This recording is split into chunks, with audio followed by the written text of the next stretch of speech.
Judy, just tell us a little bit about Alfred Kinsey. Why is he important? And then how does the CIA fit into all this? Yeah, well, it was a real surprise to me that he did fit into the MKUltra CIA undercover. Well, it wasn't just undercover, salacious, behind the scenes, covert activity during just following World War II is the time that he would have been involved. But I mean, it started during World War II with their MKUltra techniques of brain control.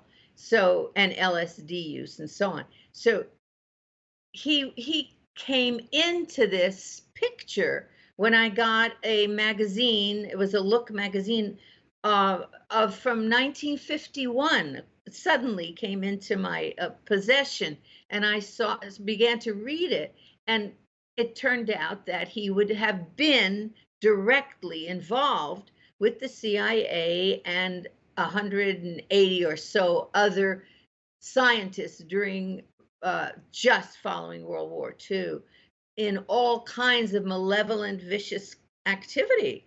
And so I followed that trail, and that's what the report really is on. I mean, look, Alex, I'd been trying to figure out why I was stonewalled and stymied all these years when I tried to explain, I tried to show, and I could show the documents that Kinsey was responsible for the sexual violence, sexual abuse of hundreds, 2,035 children, the youngest being 2 months of age. And I brought this into the DOJ and OJJDP, Office of Juvenile Justice and Delinquency Prevention, and Department of Justice. And they said, wow, this is incredible, explains so much. This was back in 1984. And so everything spun off from there with a grant I got from them, but then stymied all the way after that, 1984. And here we are today with, as you said, when you opened up, not everybody at all knows who Kinsey is, but he changed every life. Every single one of us has had our lives impacted hugely by this guy and the pretense that he was a scientist. Tell us a little bit about the abuse of children here, because he actually left the documentation right in his own books, Judy. How is it that for so many decades people didn't realize what was being said here? He was the most well-cited, and still is the most well-cited so-called experts. All of the LGBTQ people, all of transgender, everybody says, this was our hero. This man put us on the map. NAMBLA, the North American Man Boy Love, quote unquote, association, had him on their website. I think they still do. I check every once in a while, in which they said, everything started with Dr. Kinsey. He had all these charts and graphs right in the most famous book in the world at the time, 1948, Sexual Behavior in the Human Male, 1953, Sexual Behavior in the Human Female. This began the move toward the sexual revolution. As soon as all of his Rockefeller, always Rockefeller funded all his stuff.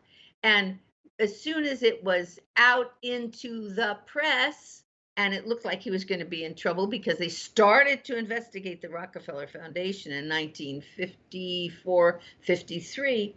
As soon as that happened, they took their money, which they'd been using to fund Kinsey, and moved it into creating an American Law Institute Model Penal Code, which was the way all of our laws were changed, all of our sex laws. We're only talking really about the sex laws. People are shocked when I tell them that in 1948, 1950, half the states gave the death penalty for rape. You didn't have to be raping a child. Simple rape. Half the states, the other half mostly could give you life. It was a felony in California to issues to seduce a girl, a female, an adult, and Playboy became Kinsey's pamphleteer. Hefner was most people have heard of him. Yeah, still. Mm-hmm. He was a virgin in college, like most guys. He was 22 when he had his first experience with his fiance. And then he read Kinsey.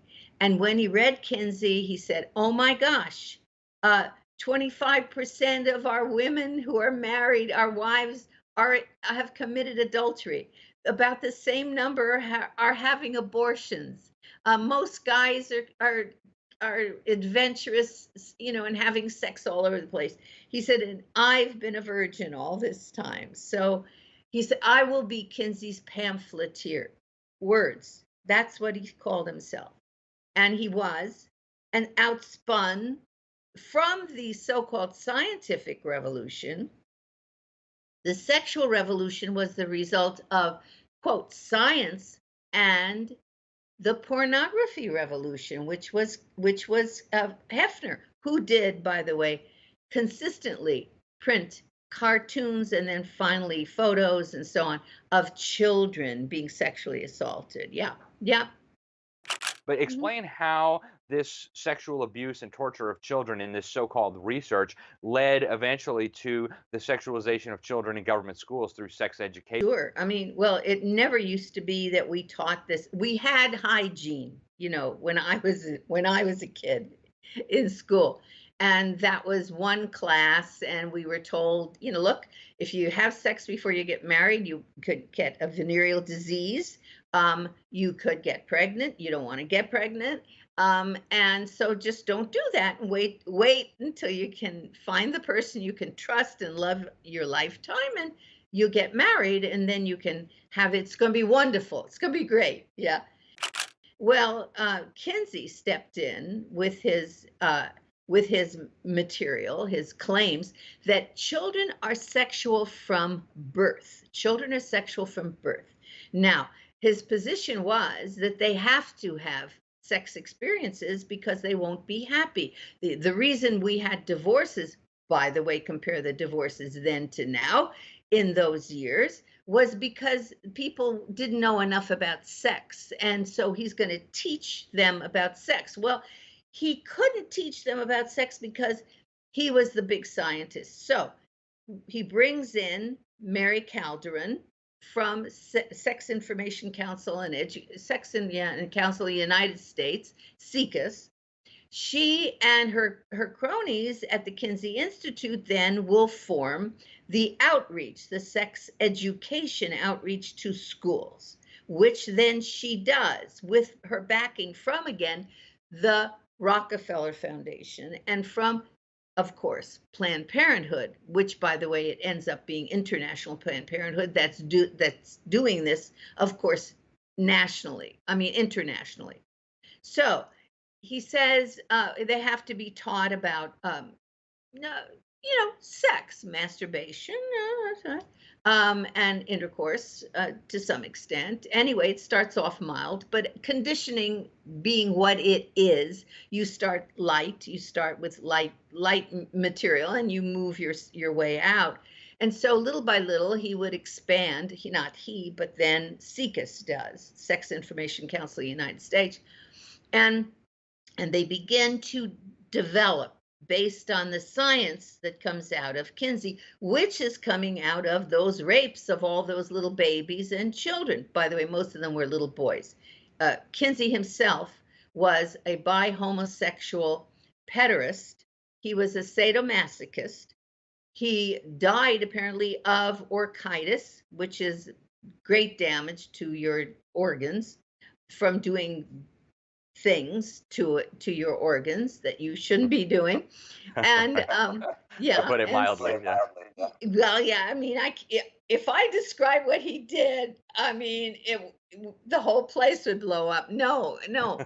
So yeah, and of course he committed adultery. So everything he was doing, and homosexuality, he said 10% of the population to 37% of the male population are homosexual. Okay, so that starts your homosexual movement, and the homosexual movement says so, by the way. They lay claim to Kinsey as the foundation for their movement. So he says that.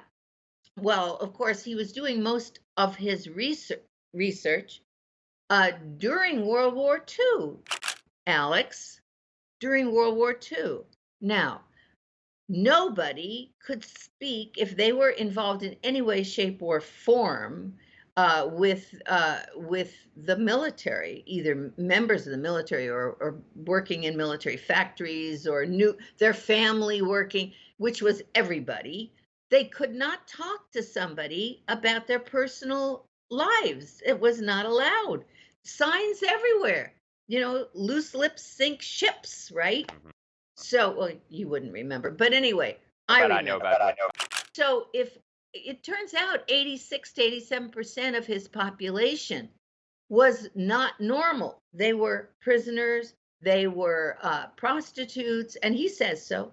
He says he had 1,400 sex offenders who were that was his population. But that was put out to the country as the normal American man and the normal American woman. That the names of his books, if he had named his book Sexual Behavior in the Aberrant Male. Right. No, seriously. Sexual behavior in the aberrant male or sexual behavior in the abnormal male.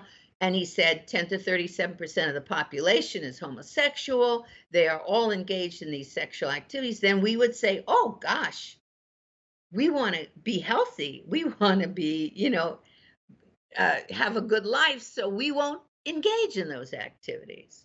But he said it was normal.